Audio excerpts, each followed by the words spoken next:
Assalamualaikum warahmatullahi wabarakatuh. Saya Yoga Dityo, NIM 17233101, mahasiswa jurusan Manajemen Pajak, Universitas Negeri Padang. Pada kesempatan kali ini saya akan menjelaskan materi perkuliahan Ketentuan Umum Perpajakan, yaitu tentang jenis-jenis komunikasi pajak di era digital 4.0. Pertama, jenis komunikasi berdasarkan penyampaian. Berdasarkan cara penyampaian informasi dapat dibedakan menjadi dua, yaitu satu, komunikasi verbal atau lisan. Komunikasi verbal adalah komunikasi yang terjadi secara langsung serta tidak dibatasi oleh jarak, di mana kedua belah pihak dapat bertatap muka. Contohnya komunikasi lewat telepon. Dua, komunikasi nonverbal. Komunikasi nonverbal adalah komunikasi yang pesannya dikemas dalam bentuk nonverbal tanpa kata-kata. Jenis komunikasi berdasarkan perilaku.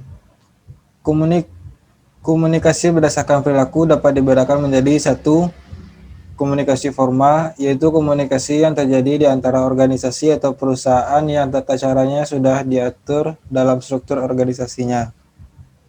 Dua, komunikasi informal, yaitu komunikasi yang terjadi pada sebuah organisasi atau perusahaan yang tidak ditentukan dalam struktur organisasi serta tidak dapat kesaksian resmi yang mungkin tidak berpengaruh kepada kepentingan organisasi atau perusahaan.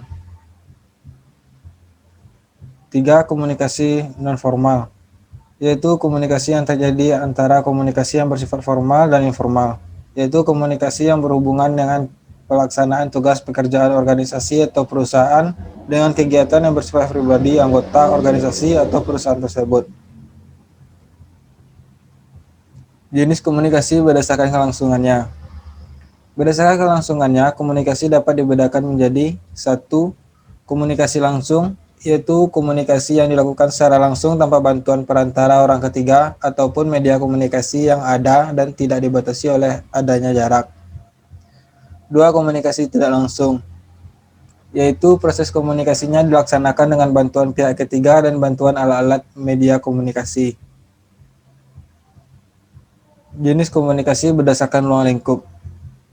Berdasarkan ruang lingkup, komunikasi dapat dibedakan sebagai berikut. Satu, komunikasi internal.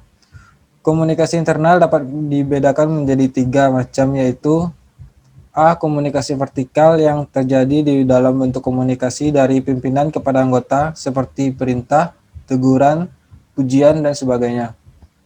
B. Komunikasi horizontal yang terjadi di dalam ruang lingkup organisasi atau perusahaan di antara orang-orang yang memiliki kedudukan sejajar. C. Komunikasi diagonal yang terjadi di ruang lingkup organisasi atau perusahaan di antara orang-orang yang memiliki kedudukan berbeda pada posisi tidak sejalur vertikal. 2. Komunikasi eksternal. Komunikasi yang terjadi di antara organisasi atau perusahaan dengan pihak masyarakat yang ada di luar organisasi atau perusahaan tersebut.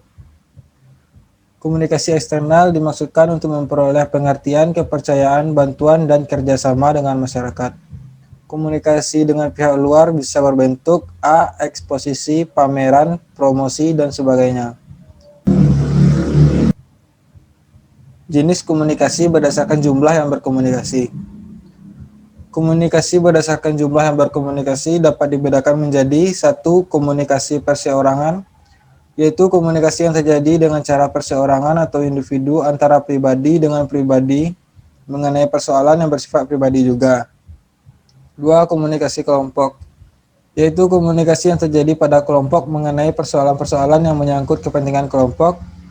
Perbedaannya dengan komunikasi perseorangan yaitu komunikasi ini lebih terbuka dibandingkan komunikasi perseorangan.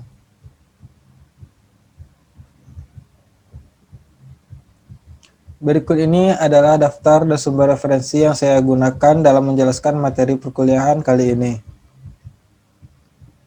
Mungkin sekian untuk penjelasan materi pada hari ini. Bila ada kekurangan dan kesalahan, mohon dimaafkan. Assalamualaikum warahmatullahi wabarakatuh.